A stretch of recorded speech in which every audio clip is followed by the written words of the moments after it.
खूबसूरत क्लाउड्स, सुभान अल्लाह, बहुत ही खूबसूरत मौसम है, सुभान अल्लाह। ये देखिए, जूम करके दिखाता हूँ, बादल जा रहे हैं।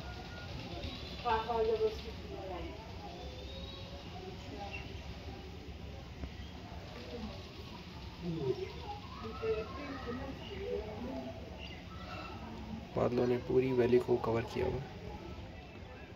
अगस्त के महीने के अंदर बहुत बारिशें होती हैं यहाँ मरी में, और बादल आते जाते रहते हैं, धुएं की तरह फैले हुए हैं बादल, सुभान अल्लाह। वेदर बहुत प्लेजेंट है,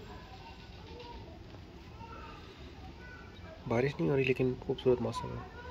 ये नीचे ट्रैक जा रहा है लोकल आबादी की तरफ, 7 के हाइट्स से ये खूबसूरत मंज़र आप अपनी स्क्रीन पर मुलाहिज़ा फरमाएं, सुभान अल्लाह।